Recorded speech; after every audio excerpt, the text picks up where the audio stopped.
विमला देवी अपने बिस्तर पर बैठी हुई अपने कमरे को देख रही थी। आज पूरा 1 साल हो गया था उनके पति देशराज जी का देहांत हुए। आज के ही दिन उनकी दुनिया लुट गई थी। बिल्कुल सही थे देशराज जी, सब कुछ ठीक ठाक था। सुबह उठे, अपने सारे काम किए, फिर मैंने चाय बनाकर दी। चाय पी और अचानक सीने में दर्द होने लगा और कुछ कहने सुनने का भी मौका नहीं मिला।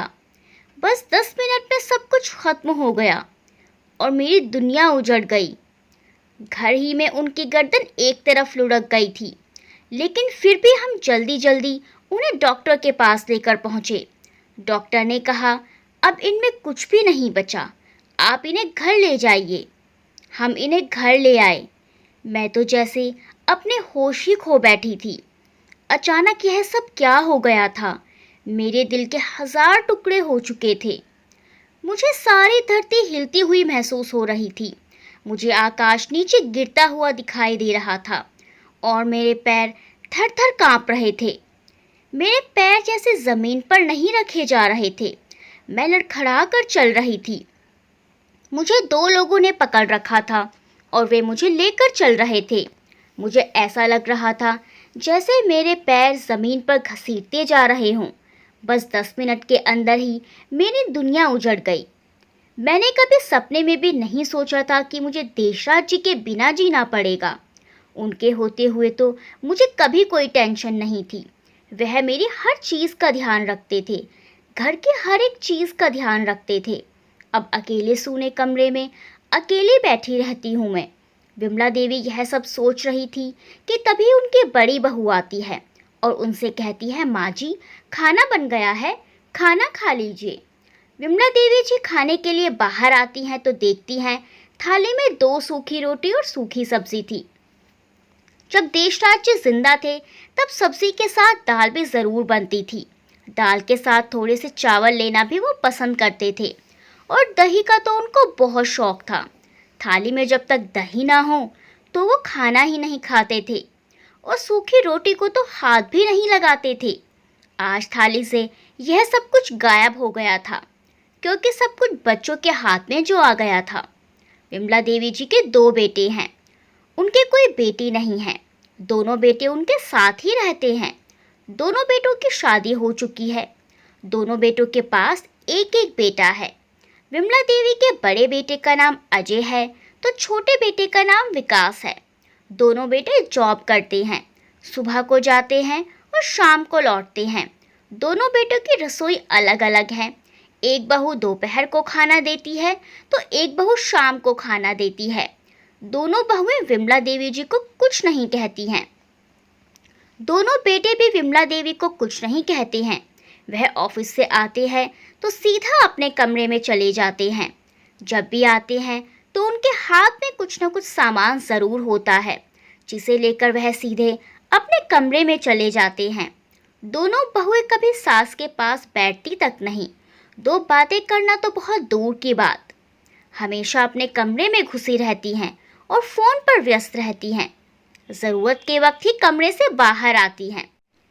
दोनों बेटे ही खाने पीने का सामान छुपा कर लाते हैं और सीधा लेकर अपने कमरे में चले जाते हैं। माँ आस में बैठी रहती है कि मेरे बेटे पास बैठकर 2 बात करें, लेकिन माँ की ये आस आस ही रह जाती है। दोनों बेटे अपनी माँ और एक दूसरे से छुपा कर खाना खाते हैं। वे दोनों एक दूसरे को भी नहीं दिखाना चाहते कि क्या खा पी रहे हैं। माँ के हिस्से में तो बस 2 सूखी रोटी और सब्जी आती है। कोई सा बेटा बहू कुछ कह लेता तो कम ना होता। बिना कुछ कहे ये वो सब कुछ करते हैं जो इन्हें करना होता है। वही बात है, कुछ कहकर तो आपने पकड़ा जाता है, बिना कहे कौन पकड़ा जाएगा। किसी को अगर कुछ करना है तो बिना कहे भी वह सब कुछ कर सकता है। वो 2 सूखी रोटी और सब्जी खाकर विमला देवी अपने कमरे में आ जाती हैं। पता नहीं क्यों आज उन्हें बहुत रोना आ रहा था। बच्चे कुछ कहते भी नहीं हैं और कर भी सब कुछ रहे हैं। कुछ कहकर सुनकर लड़ाई झगड़ा होकर आदमी अपने मन की भड़ास निकाल ही लेता है, पर यहाँ जब कोई कुछ कहता ही नहीं है तो वो किसी को क्या कहें, कैसे समझाएं किसी को कि यहाँ पर क्या हो रहा है। यह सब आदमी सिर्फ महसूस ही कर सकता है, किसी को बता भी नहीं सकता। दोनों बहुओं के कमरे से बाहर फलों के और मेवों के छिलके पड़े देखती हैं तो देखकर बड़ा अफसोस होता है। सब कुछ खाया जाता है लेकिन माँ के लिए कुछ भी नहीं है। आज उन्हें देशराज जी की बहुत याद आ रही थी। वह देशराज जी की अलमारी खोलती हैं और उनके सारी चीज़ों को देखने लगती हैं, उनके कपड़े, उनका चश्मा, उनके फोटो। तभी उनकी नज़र अलमारी में एक फाइल पर पड़ती है। वह देशराज जी की पर्सनल फाइल थी। इस फाइल को वे किसी को हाथ भी नहीं लगाने दिया करते थे। विमला देवी जी उसे उठाकर अपने सीने से लगाती हैं और खूब रोती हैं कि आप होते तो मुझे इसे हाथ भी नहीं लगाने देते और आज मैं आपकी सारी चीज़ों को कैसे छू रही हूँ। आज मुझे कोई रोकने वाला नहीं है। ये कहकर वे और भी रोने लगती हैं। रोते रोते वे फाइल खोलकर देखती हैं। फाइल के अंदर कुछ पेपर थे और एक लिफाफा था। वे उस लिफाफे को खोलती हैं। उसमें से कुछ पेपर निकलते हैं और एक पत्र निकलता है। वे पत्र को खोलकर पढ़ने लगती हैं। पत्र में लिखा होता है, प्रिय विमला, अगर तुम यह पत्र पढ़ रही हो तो इसका मतलब मैं अब इस दुनिया में नहीं हूँ। ये पत्र एक कागज़ का टुकड़ा ज़रूर है, लेकिन इसमें हम दोनों की ज़िंदगी का वो हसीन लम्हा है जो कुछ लफ्ज़ों में बयान नहीं किया जा सकता। ये कागज़ का टुकड़ा मेरे दिल का वो आईना है कि जब तुम इसे पढ़ोगी तो हमारी ज़िंदगी के सुनहरे पल नज़र आएंगे। विमला, मैं तुमसे बहुत प्यार करता हूँ। ज़िंदगी के इस सफ़र में तुमने मेरा बहुत साथ दिया, मुझे प्यार दिया, मेरे घर को संभाला, मेरे बच्चों को संभाला। तुमने अपना पूरा जीवन मेरे नाम कर दिया। मैं तुम्हारा हमेशा आभारी रहूँगा।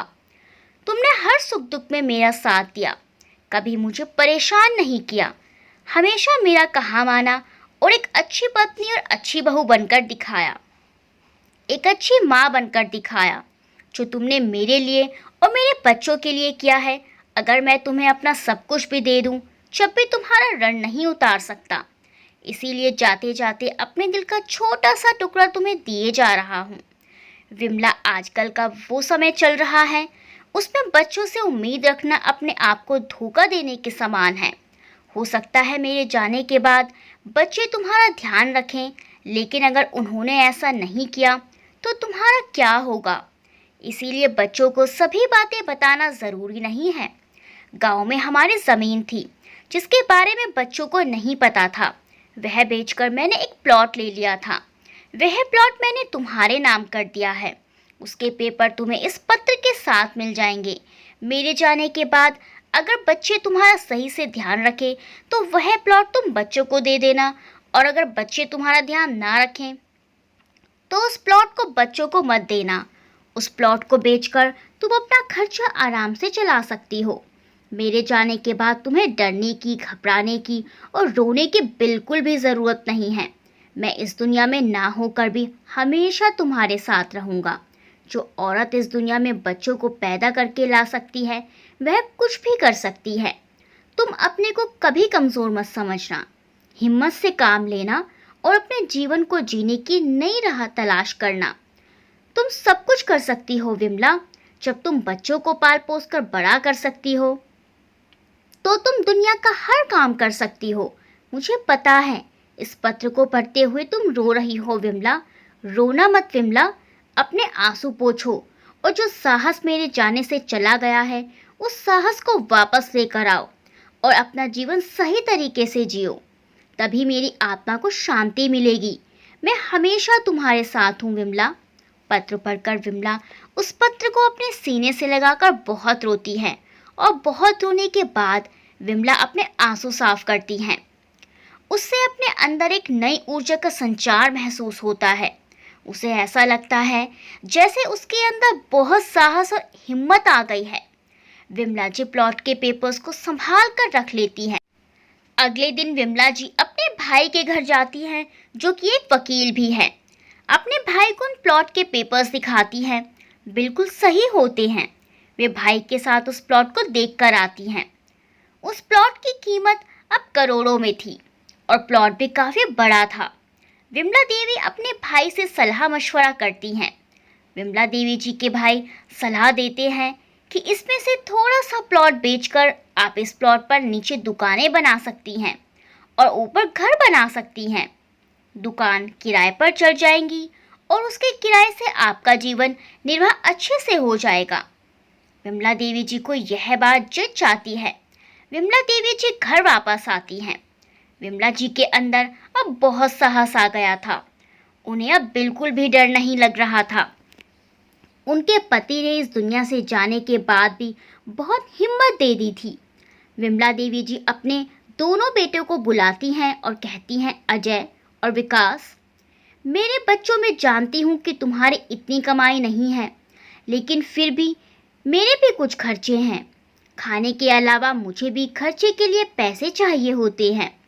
तुम दोनों मुझे महीने में थोड़े से पैसे दे दिया करो ताकि मैं अपनी दवाई या किसी और खर्च को पूरा कर सकूं। दोनों बच्चे कहते हैं कि इतने पैसे कहाँ बचते हैं माँ, जो महीने में हम आपको पैसे दे सके। खाने में, घर में और बच्चों के स्कूल खर्च में, इसी में सारे पैसे खर्च हो जाते हैं। अलग से हम आपको पैसे नहीं दे सकते हैं। तब विमला देवी जी कहती हैं कि ठीक है, कोई बात नहीं, तुम लोगों के पास नहीं है तो कोई बात नहीं, पर मुझे खर्चे के लिए पैसे तो चाहिए ही। उसके लिए तो मुझे कुछ ना कुछ करना ही पड़ेगा। एक जगह काम मिल रहा है मुझे, बच्चों को संभालना है, केयर टेकर का काम है। दोनों हस्बैंड वाइफ जॉब करते हैं।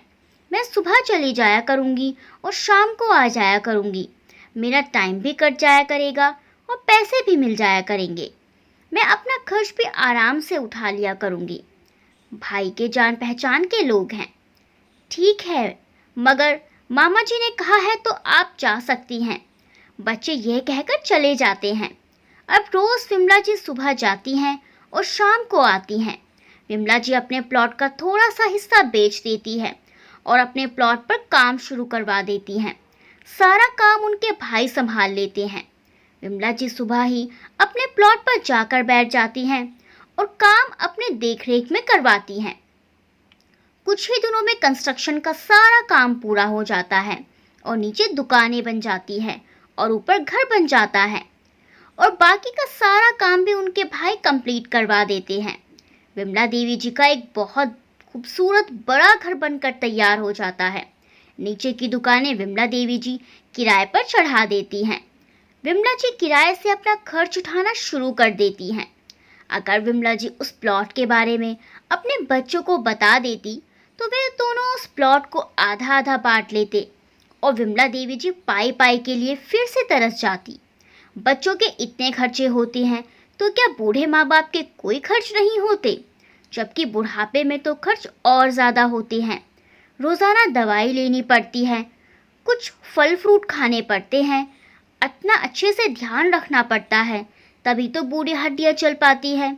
जबकि होता उल्टा है, बुढ़ापे में बुजुर्गों का खर्च कम कर दिया जाता है। विमला देवी जी ने उस दिन इसलिए बच्चों से खर्चे की बात की थी। अगर उनके बच्चे खर्चा देने के लिए तैयार हो जाते तो वह अपने बच्चों को प्लॉट के बारे में बता देती हैं। लेकिन उनके बच्चों ने खर्चा देने से मना कर दिया तो उन्होंने अपने प्लॉट के बारे में भी बच्चों को नहीं बताया, क्योंकि प्लॉट लेने के बाद उस प्लॉट के मालिक तो वो दोनों बेटे बन जाते और विमला देवी फिर से ऐसे ही रह जाती और पैसे पैसे के लिए फिर से मोहताज हो जाती।